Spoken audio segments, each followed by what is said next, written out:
Good morning, my little rabbits, and welcome back to Philosophy for the People. My name is Pat Flynn, and today we're going to talk about 10 Philosophical Mistakes by Mortimer Adler. I want to summarize this book for you. I want to recommend it, and I want to actually read from it and then have a little conversation about it. So cheers and welcome to the show. It's great to see all of you. It's actually been a while. Well, it's been about a week. I've been in Baton Rouge, so I just got back, and we were supposed to do whatever book we're on in Aristotle's Ethics today with Dr. Jim. Unfortunately, something has come up on Jim's side at his university. Nothing scary. He just can't do the episode today. So we're going to push that back. But I couldn't leave you hanging, so I had to do something. So here we are. We're going to talk about Adler's 10 Philosophical Mistakes. Good to see all of you guys. Good to see Irish. Good to see Catholic Base. Good to see Brendan. If you guys want to just jam on some topics or do some Q&A as well, just let me know what's on your mind, and we can have some fun. It's just coffee and philosophy today. Maybe we should make this a series, just a weekly morning series of coffee and philosophy. Open jam. I have not had enough coffee yet, so I need to I need to get warmed up. We'll take a question first. Jan says, what's that? Some paintings in the background. Yes. I'm glad you noticed. Here's one of my fine art collections. We call this one the masterpiece. If you're just listening, you'll have to go to YouTube to see this. And this, in fact, was a sketch that I drew. It was a very late and lonely evening, as you can probably tell. And I have a friend back in Pennsylvania who actually went to art school, and he was so inspired by my sketch that he said, I want to try and actually put that on canvas. And he did. And now this exists. So obviously I have to display it. And I'm not going to try and hang it back up because it will fall. And then this one over here, if I can get this off just real quick, and then we'll get to the topic. This is just a woolly bear caterpillar. Same friend painted this, and yeah, so that's there. All right, so there's a brief tour of Pat Flynn's art collection. I'm something of a connoisseur. And somebody asked on Instagram if I do a little tour of my bookshelf. Well, my whole house is actually a bookshelf. If you've been to my house, you'll see I've got shelves everywhere, just books everywhere. But maybe I'll do a little, we'll take a little peek at some of the stuff that's sitting right next to me if you guys want some more reading recommendations. But until then, let's get to the topic. So a little background. Who's Mortimer Adler? Really, really fascinating guy. If you have listened to some of the mini-series that I did on how to read a book, you have to read How to Read a Book. Just such an important text, not just in logic. It actually covers a fair bit of logic, but really how to be a productive reader, how to go from a state of understanding less to understanding more by engaging with texts that are sort of currently above you. Right? You gotta learn to do sort of intellectual pull-ups. How do I pull myself up to a higher precipice of understanding? That's what that book is about. So we did a little series on that. And now we're back to Adler again. And Adler is somebody who himself has a really interesting philosophical and religious journey. He was, my understanding is he was just a sort of agnostic fellow for a long time, very much into modern philosophy, but realized it had a lot of problems. It had a lot of problems. And then, eventually came to really discover and appreciate the tradition, perennial philosophy called Big Tent Platonism, Aristotle in particular, but eventually Aquinas. He becomes a Thomist, more or less, in his philosophical outlook. And he begins a sort of great, I guess, mission or project of trying to argue, well, look, a lot of the modern problems we have in philosophy today can actually be solved by going back to this great tradition, to this great, Big Tent Platonism. And he always, of course, had a special favor for Aquinas. And just having another paradigm shift because they have the philosophical resources they see the world in a way that it doesn't lead to all these absurd results. And we'll talk about what some of these absurd results are, because that's largely the theme of this book. He's largely saying, look, a lot of the modern philosophical mistakes that were ushered in by, philosophers like Descartes and Hobbes and Locke, that just lead to profound absurdities, moral absurdities, skepticism, determinism, all this stuff. He highlights all these mistakes. We can avoid these mistakes if we just go back to the great tradition. And maybe we still have some work to do, of course. But their sort of starting point, their assumptions don't entail the same absurdities that so much of modern philosophy is constantly butting up against. So that's sort of the theme of this book. He's saying, here are some issues in modern philosophy, mistakes that are just false and unacceptable. And here's how we can correct those mistakes. Here's where the mistake is. Here's where it begins. We can state it simply. And he really picks on Locke a lot in this book. Poor Locke just gets hammered in this book. But then he'll go back to thinkers like Aquinas and Aristotle and say, this is why they didn't have this problem. And here's how we can use their thought and their resources to avoid these mistakes. This will become a lot more clear as I read a little bit from this book. This book was really important to me. Adler was really important to me because I'm somebody who had a similar experience to Adler. I realized, hey, a lot of modern philosophy is counterintuitive, to say the least, in its conclusions. I think it's frankly absurd. In fact, on Instagram yesterday, somebody asked me, usually every once in a while I'll do a live Q&A on Instagram. We get a lot of really good questions. Somebody asked me, has reason ever driven you to counterintuitive conclusions? And the answer is yes, but in different ways. And I tried to make a distinction of ways we can understand counterintuitive. We might think of counterintuitive something that's sort of strange or unexpected, but it's not absurd or it's not contradictory. I mean, it's not immediately obvious, right? So there's certain discoveries in metaphysics and science, quantum mechanics being a classic example, that are strange, spooky, unexpected, but they're not absurd or contradictory, barring certain interpretations, right? So in that sense, I think that reason can drive you to conclusions that are counterintuitive in that sense, and that's not necessarily problematic. However, there's a stronger sense where reason might drive you to a point of like really fundamental absurdity. And the example I would give there would be somebody who adopts eliminativism, say about consciousness or morality. So this isn't a counterintuitive conclusion in the sense of something not being immediately obvious. It's a counterintuitive conclusion in the sense of something that goes against what is immediately obvious. I mean, sure as anything, I am a conscious entity.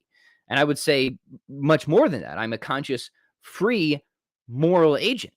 So if reason is somehow driving me to a conclusion where I'm denying all this stuff that is so immediately obvious, what I tried to articulate in this little Instagram response is like, that should be a major red flag.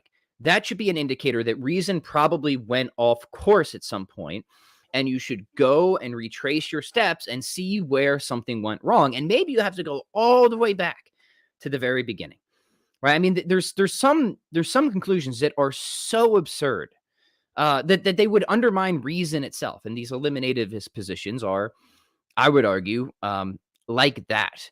But I would also argue that there's sort of a consistent conclusion from a particular reductionistic, materialistic starting point. And what that should cause you to do is not embrace these conclusions that cannot even rationally be embraced. It should cause you to go back and reject that starting point. So this is what happened to me, right? I used to be my days as a naturalist came to an end because reason kept encountering these just fundamentally unacceptable considerations, but I didn't really see an alternative, right? So I just tried to kind of go back a little bit and try and work it out again, and I'd encounter the same absurdities and just find those unacceptable and try and take a couple steps back and go forward again, and same absurdities. And it wasn't really until I started questioning the entire paradigm and finding other thinkers like Adler who seemed to have a similar experience that a true paradigm shift for me occurred. And I was inspired to see if I could just see the world through a completely different lens, a completely new lens. And eventually I did. I'm still kind of shaking off So many of those modern philosophical assumptions, sometimes you think you're free of them, and then they surprise you. They creep back up again. I think it was John Henry Newman who said, like, his entire sort of intellectual and spiritual life was just trying to get rid of like all the liberal philosophy that he grew up with, and it was just like this lifelong project. And he knew he had to get rid of it because it was false, but it's so hard to do. And I resonate with that. Sometimes you think you're free of the philosophical mistakes that you were kind of brought up in, but it's just it's just constant shedding. Okay, so enough about all that, but hopefully that sort of situates the context of today's discussion, and I hope you find it interesting. And in fact, I'd be interested to hear from all of you. Good to see some other people here. What do you think are some philosophical mistakes that permeate culture today, either professionally or on a popular level? List them out. I want to hear that. One more thing, and then we'll read from Adler. I teach confirmation to high school students here in Wisconsin, and they're good kids, real good kids. I like. I really enjoy the conversations we have with them. But one of the topics that they engage with most, I should say, one of the sessions they engaged with most was the isms session. And the isms session was where I just listed a bunch of isms, and we talked about the isms and whether we thought they were true or false and where they come from. So isms like relativism and reductionism and materialism and atheism and scientism and nihilism. We just went through this whole series of isms, and that was cool because it really got their attention and they were interested in that.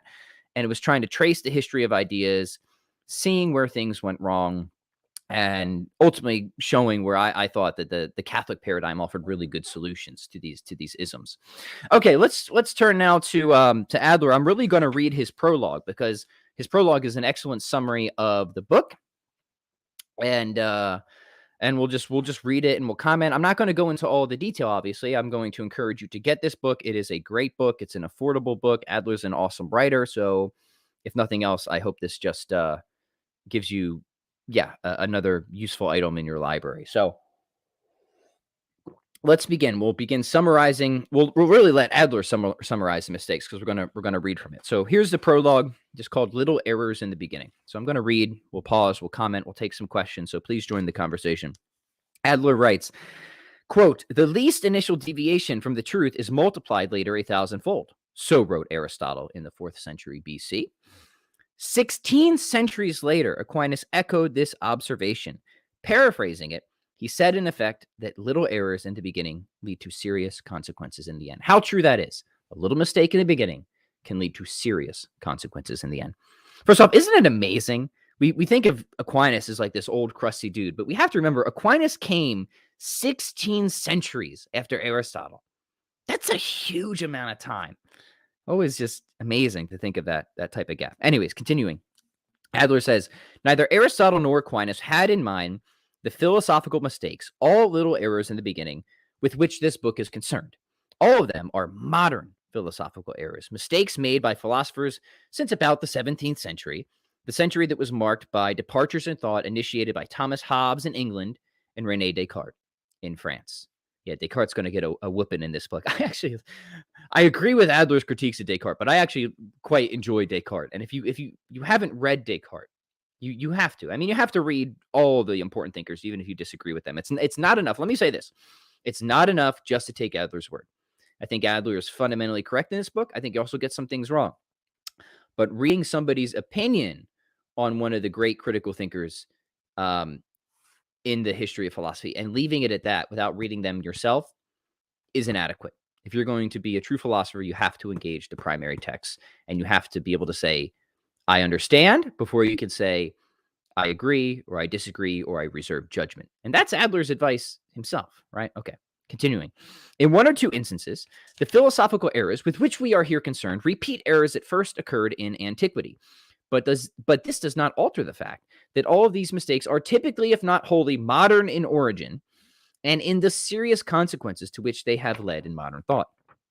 Those serious consequences not only pervade contemporary philosophical thought, but also manifest themselves in popular misconceptions widely prevalent today.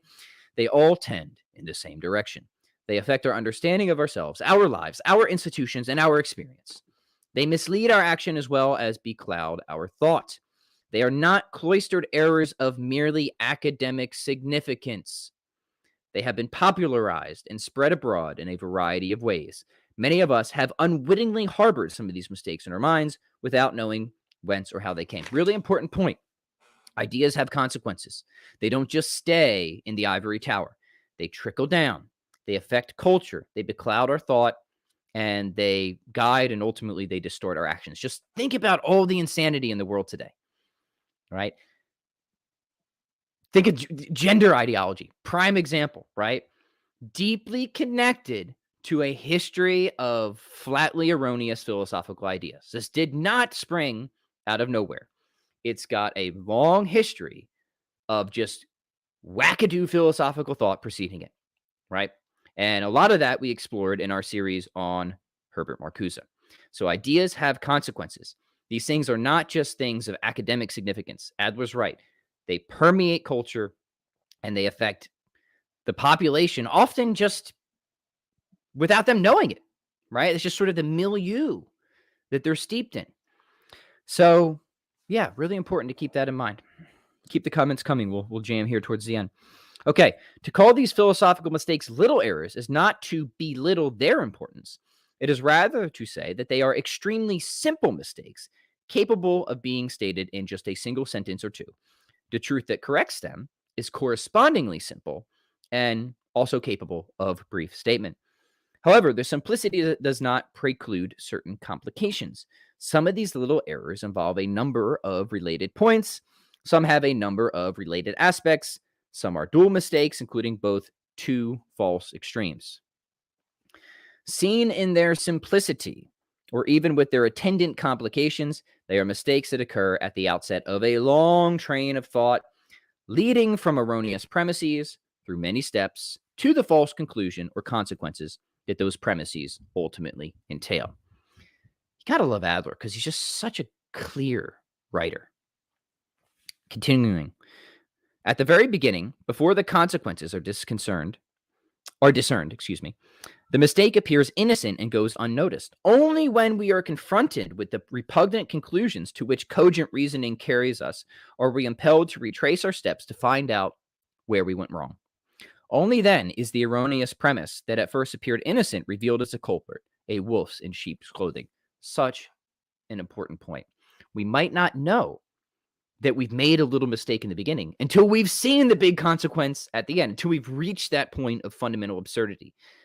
That's when that's when the red flag is encountered. And that's when we have to go back and really take another look, to look back over our shoulder, if you will, and see if we didn't make that little mistake in the beginning. Unfortunately, much of modern thought has not sought in this way to avoid conclusions that have been regarded as unacceptable for one reason or another. Instead of retracing the steps that lead back to their sources in little errors at the beginning, modern thinkers have tried in other ways to circumvent the result of the initial errors, often compounding the difficulties instead of overcoming them. There he's taking a direct shot at Kant. As he'll say in this book, he thinks one of the issues with Kant is he just didn't trace back far enough and try to correct the original mistakes. He really just tried to continue working with a lot of these false assumptions and avoid the disastrous conclusions. And he thinks that Kant is just ultimately unsuccessful and just compounds the problems rather than solves them.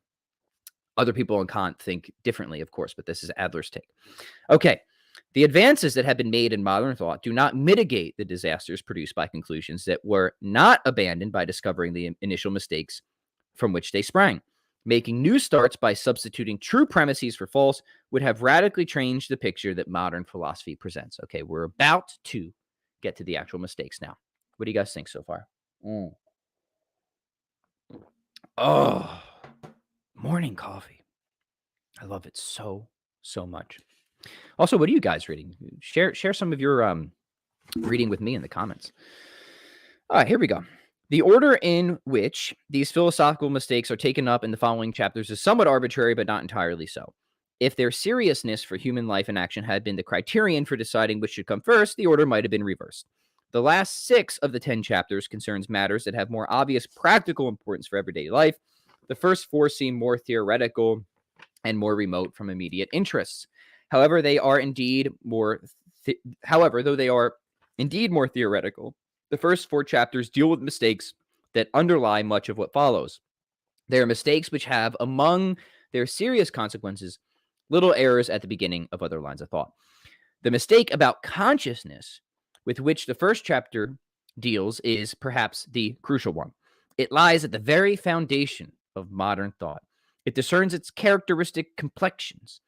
When combined with the mistake about the human mind that is treated in the second chapter, it sets modern thought off on a misadventure that includes many other turns in the wrong direction. Okay, what are the mistakes? Let's talk about that now. Here we go. The mistake number 1. The mistake dealt with in the first chapter may prove to be the most puzzling, even baffling to readers, because not only modern philosophers, but most other people are prone to making it. Without much reflection about it, they tend to suppose that they are directly aware of the contents of their own mind. They are indeed, when they consciously fear pleasures and pains or bodily strains and aches. Such feelings, however, are utterly different from their perceptions, memories, imaginations, dreams, and thoughts or concepts. It's a critical paragraph. The latter, let us call ideas, for want of a single better word to cover them. Our ideas have the special characteristic and function of placing objects before our mind. It is always the idea's object of which we are directly conscious, not the idea itself. Ideas themselves are nothing but the means whereby we apprehend the objects and have the power to place before our minds. They themselves are inapprehensible. Here's the mistake, he's saying. He's saying when we think about ideas like perception, memory, ideas are not that which we directly perceive. They are that through which we directly perceive. So Adler's saying this whole phony mind-world divide starts from the false assumption that ideas are that which rather than that through which we are directly conscious of certain objects. Okay. Now we can see, hopefully, why that is a critical starting point, right? Especially if we're going to avoid certain skeptical issues or epistemological issues. So that's mistake number 1. The second mistake, Adler says, compounds the error made by the first, the failure to distinguish between perceptual and conceptual thought, between perceiving the sensible objects that we encounter in everyday experience and thinking about objects that cannot be perceived or imagined, has serious consequences for our understanding of mathematics, theoretical physics, philosophy, and theology. It also has a direct bearing on the difference between the human mind and that of subhuman animals. So Adler's saying, in modern thought, we've blurred the critical distinction between perceptual ideas and conceptual ideas, right? Perceptual ideas those are the powers we actually share with a number of the lower animals, the beasts. Conceptual ideas are different not in degree, they're different in kind and include relational ideas. They would allow us to reason via the canons of logic, perform wick rotations, understand syntactical differences between man bites dog and dog bites man, all that stuff. And this is critical because Adler is going to argue that you can't reduce that type of thinking to physics. There are essential characteristics about formal thought, especially, but I think he would say all thought, that cannot be appropriately accounted for in a materialist framework. So he's going to show that once we have the clear and right distinction between perceptual ideas and conceptual ideas, the latter is actually going to show that there is an immaterial aspect about us. There is an immaterial aspect about the human person. And it's also going to show that there's a difference in kind, not just degree, between the lower animals and the human being, the rational animal. And we can see why that would have significant consequences across the board. Okay, so that's the second mistake. The third set of mistakes consists of errors that would not have been made in the philosophy of the language in attempts to explain the meaning of words had it not been for the first 2 mistakes. The root of these errors lies in the failure to recognize that ideas are meanings. As such, they are the only source from which anything else, words and all other man-made signs and symbols, can acquire the meanings they have in our use. Okay. So you can see how these mistakes are deeply connected, right? How mistakes already in the first one or two are just sort of going to naturally bleed over and sort of lead to these additional mistakes. We're just going to be compounding problems. And again, if you want all the details, there's two options here. You can get the book, which I highly recommend, or if you want, maybe we could do an extended series on this. If this is really interesting to you, let me know and I'll consider it. Or maybe we could even just do a few chapters, dive a little bit deeper. The fourth mistake draws the line that divides knowledge from mere opinion. So now he's getting into epistemological mistakes in such a way that it puts mathematics, investigative science, and history on one side of that line and everything else on the other side. This amounts to denying the legitimacy of the claim made by philosophy to give us knowledge of reality and provide us with truths that are perhaps more fundamental and important than those we learn from science. So in that chapter, he's really arguing against many of the sort of modern understandings of epistemology and scientism. And he highlights those, and he says that really ultimately they're going to be self-defeating anyways. So we need to have an appropriately expanded understanding of knowledge. He's going to argue for degrees of knowledge, like a Jacques Maritain, and that we don't have to and we should not reduce knowledge just to the realm of certainty, right? You can have knowledge that is not incorrigible and incorruptible, that's open to defeat, but it's still knowledge nonetheless, and it's not just mere opinion. These are that's really important, right? So that's the fourth mistake. The fifth mistake also draws a line between what is genuine knowledge and mere opinion.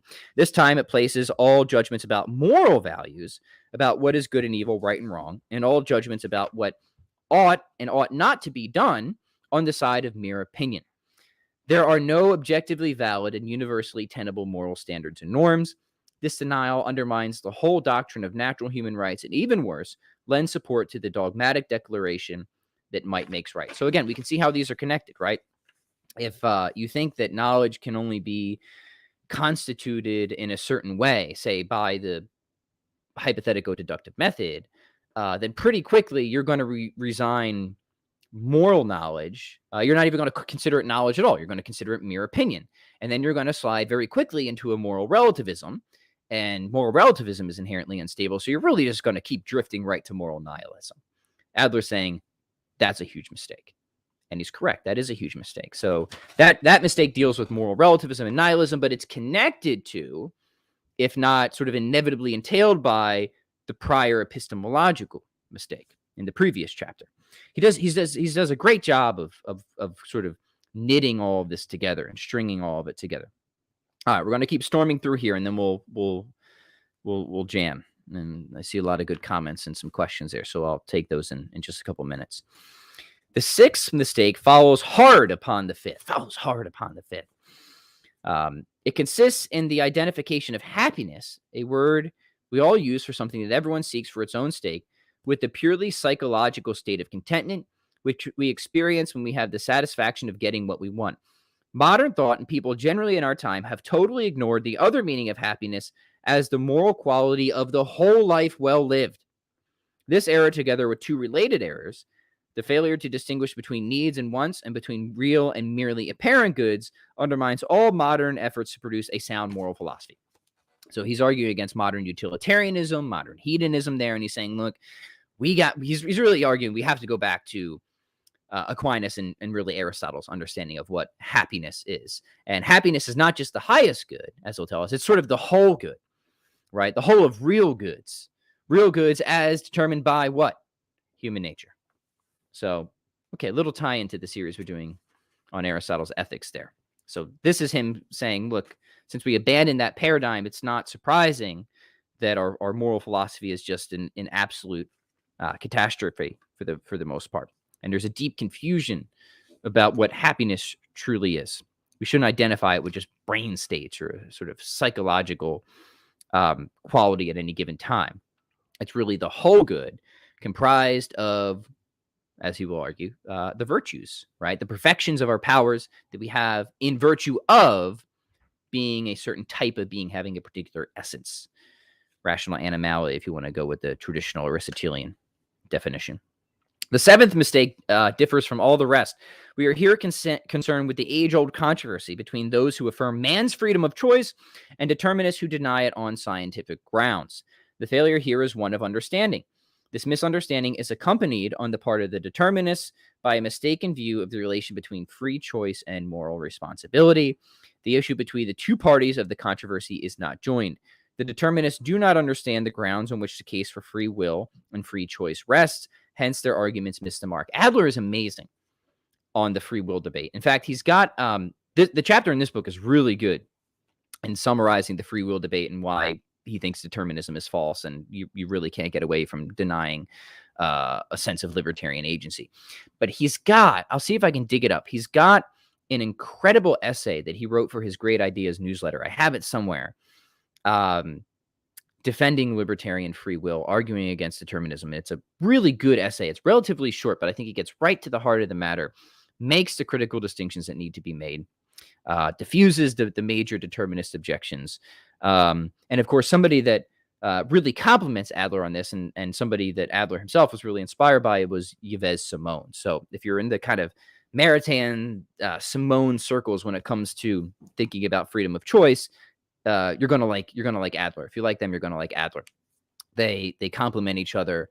They all kind of come from the same general perspective, but they offer, I think, unique insights to that debate. So yeah, he's saying the seventh mistake is just being a determinist, right? Wrong. And that is wrong, right? This was a big thing for me too, when I felt like in my naturalistic paradigm, I could not make sense of not just moral agency, but libertarian agency. Something had to give. Something had to go. Okay. And I think you can, of course, secure a robust libertarian agency in a broadly Aristotelian and theistic paradigm, as I've talked about at length. I also have an article over at Catholic Answers. What's the name of it? Maybe you guys can find it and link it. It's Life is More Than Physics. They always come up with the article titles. I don't, but it's defending libertarian free will, and I give a sort of Aristotelian model of how to make sense of that. Okay, the eighth mistake consists in the astounding, yet in our day widely prevalent denial of human nature. It goes to the extreme of asserting that nothing common to all human beings underlies the different behavioral tendencies and characteristics we find in the subgroup of human race. Yeah, so just denying essentialism. Absolutely cannot do that and should not do that. But that, of course, has been, a sort of long-standing position within modern philosophy. Right. Sometimes it was often thought that sort of Darwinism was the death to essentialism. And it's very funny to see a lot of sort of modern, even naturalist thinkers wanting to kind of like come back and readopt at least parts of an Aristotelian paradigm, including essentialism, because Darwin's acid sort of just ate through everything, and it ate through morality. And I think a lot of philosophers have realized, if we had essentialism, we can hold on to morality. So let's just bring that back.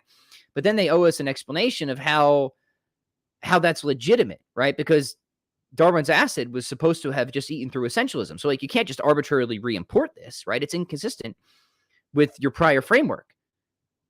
We see that. So be on the alert, be on the lookout for that. You see this, I think, a lot in modern philosophy where and I think this is very much the case with many naturalists these days, is they'll go back and they'll kind of like dip their hand in Aristotle's pocket or Plato's pocket and pull something from there to try and like shore up something they feel they can't shore up otherwise. Morality tends to be a big one.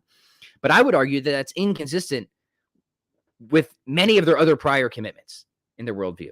And it's not inconsistent. I don't think it can be sustained. So their moves to sort of delay Darwin's acid only delays it. It never halts it. I have an article on this hopefully coming out pretty soon. All right. The ninth mistake concerns the origin of various forms of human association, the family, the tribe, our village, and the state of civil society, failing to understand how the basic forms of human association are both natural and conventional. In this respect, unlike the instinctively determined associations of other animals, which are natural only, it foists two unnecessary myths upon us. The myth of a primitive state of mankind in which individuals lived in total isolation from one another, and the myth of the social contract by means of which they departed from the primitive state and entered into civil society. So yeah, he's just exploding the social contract theory there, and the sort of underlying philosophical mistakes that he thinks leads to that, which is just, this false myth that there is some sort of primitive state of man or something like that. And that, of course, is going to be linked to the prior mistake of failing to recognize that there is a human nature, but also being more subtle to understand that a lot of our sort of institutions are natural, but there are conventional elements about them, right? So there's a subtle balancing act, right, between saying something is it can be both, right? It can be both a sort of a natural kind, but have elements of convention or human sort of constructions of our mind in them. But that doesn't mean that they're entirely conventional, right? Okay, 10th mistake. Then we're going to hit the comment section, my friends. The 10th mistake is a metaphysical one. It consists in an error that can be called the fallacy of reductionism, assigning a much greater reality to the parts of an organism than the whole itself, or even worse, maintaining that let me try that sentence again. Or even worse, maintaining that only the ultimate component parts have reality, and that the wholes they constitute are mere appearances or even illusory. According to that view, the real existences that constitute the physical world are the elementary particles that are components of the atom. When we regard human individuals as having the real existence and enduring identity that they appear to have, we are suffering from an illusion. If that is the case, and again, we are devoid of moral responsibility for our actions. We're also, I would argue, committed to a pretty ridiculous eliminativism, where, okay, if I'm not the same sort of bundle of constituent components that I was 5 minutes ago, and that's all that you say that I am, well, then I'm just not the same thing that I was 5 minutes ago. And that's absurd. Of course, Pat Flynn 5 minutes ago is the Pat Flynn here. Constitution is not identity. Aquinas knew this. The great thinkers knew this. And they had the metaphysical toolkit to secure that, right? And we're going through that now in our other series with Aquinas on his principles of nature, but also Aristotle, matter, form. We have the formal organizing principle, all that good stuff. So anyway, so those are the 10 philosophical mistakes. What do you guys think? Do you think those are mistakes, or do you think that Adler has made a mistake in identifying any of those as a mistake? And are there any of those that you'd like to maybe do a separate episode on, where we can go into more detail, maybe even read the chapter and comment? Let me know. And in the meantime, we'll take some questions and comments. So we got a couple minutes here. Let's open jam now, my friends. Open jam. Brandon says, Pat's article is right here. It's called There's More to Life Than Physics. Yeah, that's over at Catholic Answers. So if you want, you can go ahead and link that if you want, Brendan, be appreciated. I give broadly Aristotelian way of thinking about libertarian free will. I also rebut the very common objection, which is called the randomness objection to free will in there, by exposing it as a false dichotomy, which it is a piece of sophistry at the end of the day, but it does tend to dupe a lot of people. Right? Brendan says, I find your clarifications on Adler's book very helpful, so I would appreciate a series of other deep dives. Well, if we get enough votes, it will happen, my friends.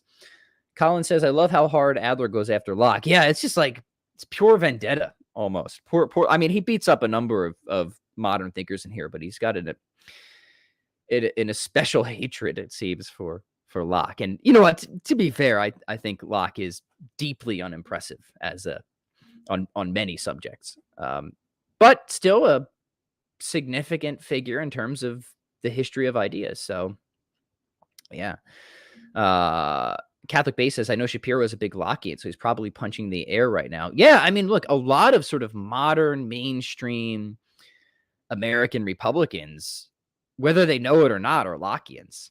And my view on that is like, that's not getting conservatism right. I mean, that is just being on the liberal spectrum still. You just occupy a different space of the liberal spectrum than your political opponents, but you're all still on that same liberal spectrum. This is one of Alistair McIntyre's great points, right? Like, you guys don't even understand that you're still playing on the same paradigm. If you want to be a true conservative, like, you got to make a full paradigm shift. You got to get Locke out of here. Got to go back to Aristotle and Aquinas.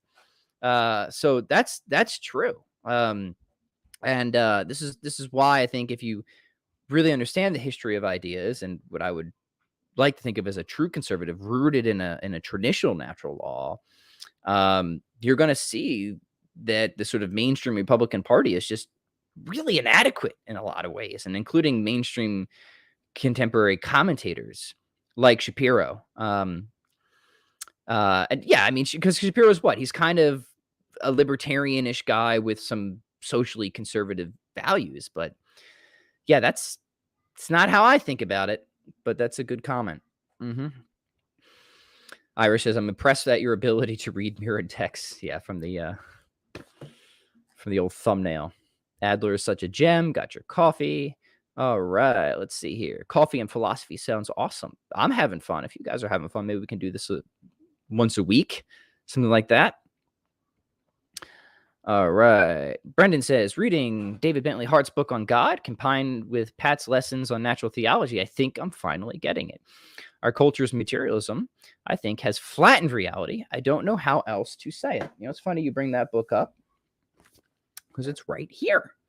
It's right here. David Bentley Hart's. This is a really good book. In fact, this is probably my favorite book by David Bentley Hart. I mean, talk about an interesting writer. This man is a pyrotechnician.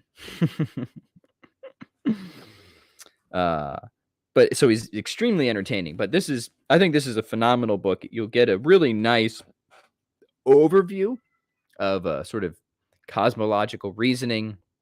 His section on here in consciousness and philosophy of mind, especially against naturalism and materialism, is phenomenal. And then he's got some really cool stuff on beauty and bliss and all that. So I think very highly of this book. Strong defender of divine simplicity too. So the stuff he has to say here on divine simplicity, also really excellent. So highly recommend. You can tell this book has been well loved. Look at this rag. Yeah, so very good. Glad to hear that, Brendan. Irish says Nietzsche's critique still rings true. Thinking you can have anything approaching morality, a society divorced from God after Christ, just seems to be the most naive thing people believe. Yeah, you know, look, there's a lot of naturalists out there who don't want that to be the case, and they make a number of venerable attempts to try and shore up an objective moral structure. I think upon sustained analysis, they all fail. And I have an article that engages a number of these, including thinkers like Wielenberg, and argue that it cannot consistently be maintained. At least not all the aspects that's needed to shore up an objective morality. And we're not just talking that there are moral facts, but also moral knowledge. That's really critical too, right? We need a reliable process for moral knowledge. And I think that's an insuperable difficulty for any naturalistic paradigm, including third factor theories and all that. And I claim that, yeah, Darwin's acid sort of eats away all of that. And you should just give up naturalism or morality. But you can't really give up morality, so you should give up naturalism. So I shipped that article off, and we'll see if it gets anywhere. All right. A list of the great philosophers of past with their works that would be recommended as a start would be really cool. In fact, Jan, that's a great question. Adler's a great help here. Just get How to Read a Book, go to the back of it, and he has his great books list, and just start working your way through there. Just start reading Adler's great books.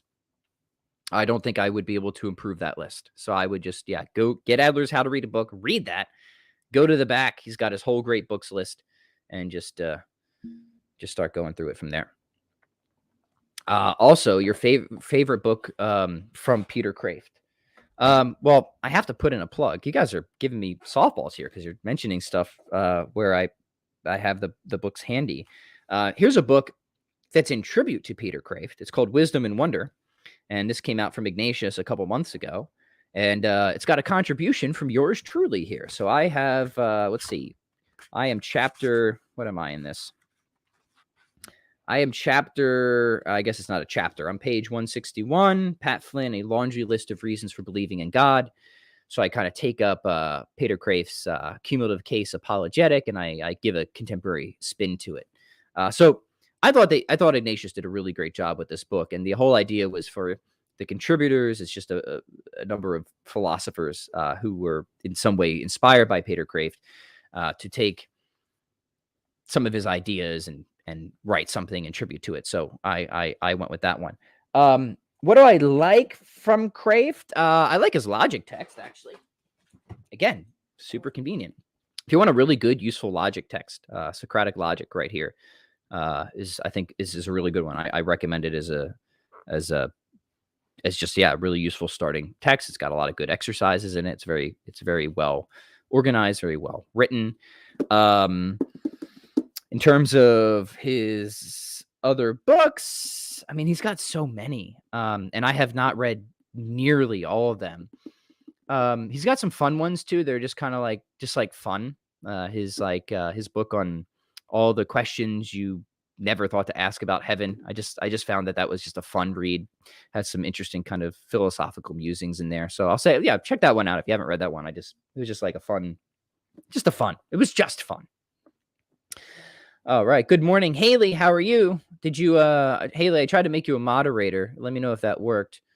Somebody says the natural law is written on our heart. Indeed, it is. Indeed, it is. All right. Let's see here. Take a few more. Thanks for the contributions, everybody. Catholic Base says, would you ever have Christopher Tomaszewski on to talk about divine simplicity? Yeah, I have. In fact, if you go to my old podcast before we started Philosophy for the People, I'm pretty sure Chris and I have like a 2.5 hour conversation on divine simplicity. So if you just search Pat Flynn, Christopher Tomaszewski, divine simplicity, I'm sure it will pop up somewhere.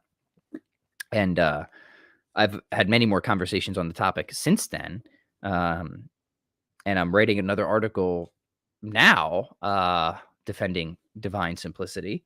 And actually, I'm trying to defend David Bentley Hart's very strong claim, because he loves his rhetoric. He actually says that to deny divine simplicity is to affirm atheism. Now that sounds really, well, it's a polemical statement, but it's a principled one. And the idea here is that, simply put, is look, there's certain things that always unexceptionally point beyond themselves for a source of their, intelligibility, right? They can't explain everything about themselves from within themselves. Certain categories and features of reality, composite things, changing things, qualitatively finite things where there's a real distinction between its essence and existence. So the idea here is like either God is the absolute or he isn't God, right? So either we transcend these categories and we get to that which is completely intrinsically intelligible, that which really could provide us with the complete set of answers, the complete set of questions that could be coherently asked about reality. And the only thing that could possibly stand as a candidate for that is something that transcends these categories where the intelligibility is always restricted. And what I argue, what the whole tradition has argued, is that is going to commit you to divine simplicity. That's the end of the day.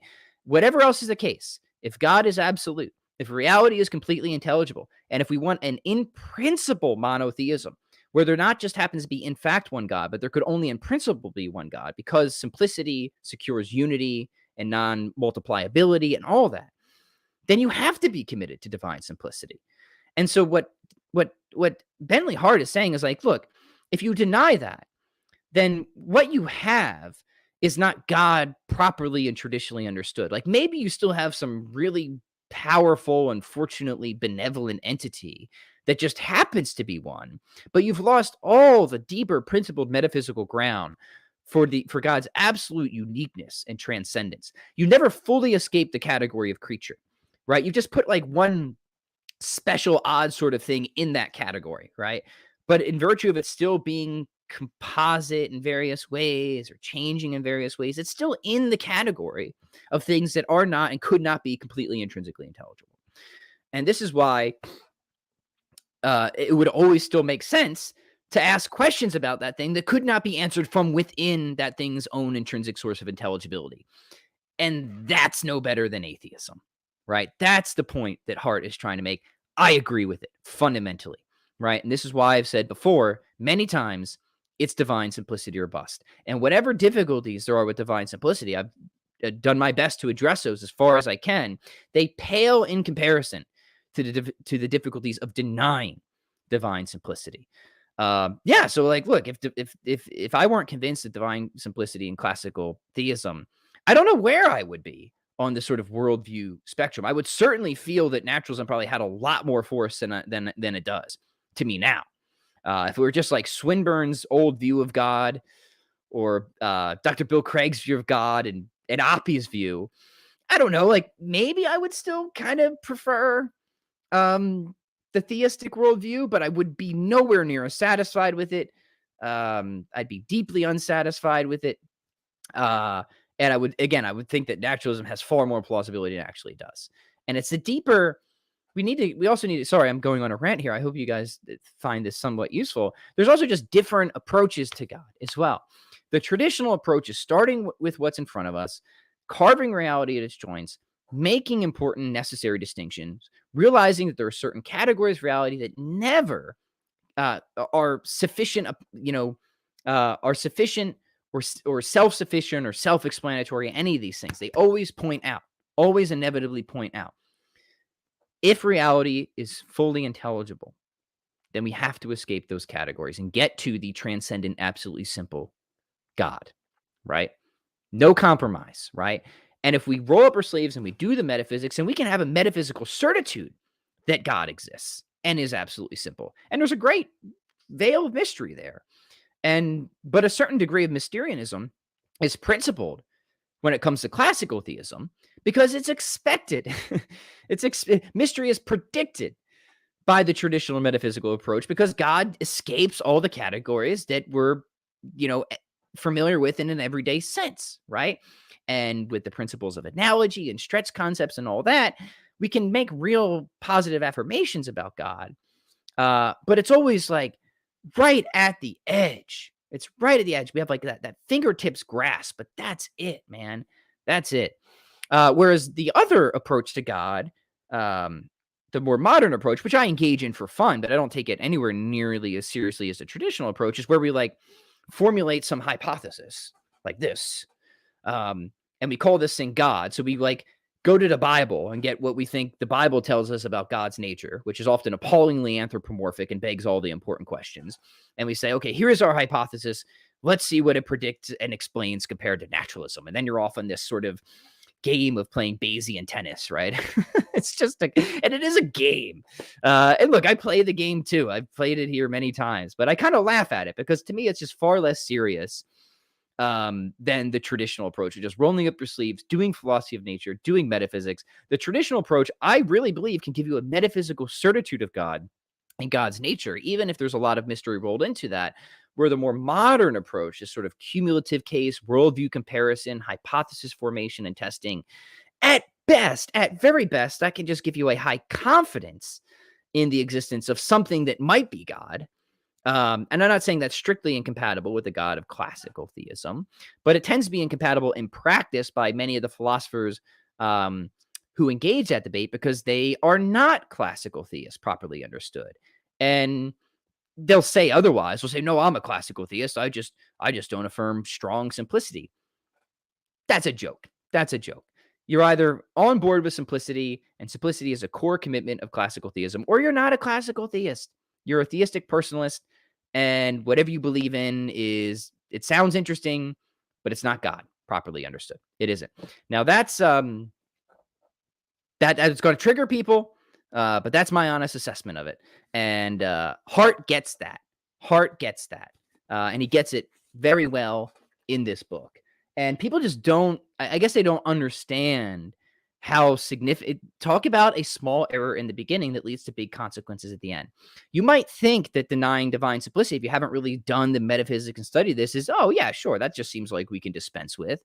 But then you get to all these absurd consequences entailing ultimate intelligibility and brute facts and God no longer being in principle unique or transcendent or absolute.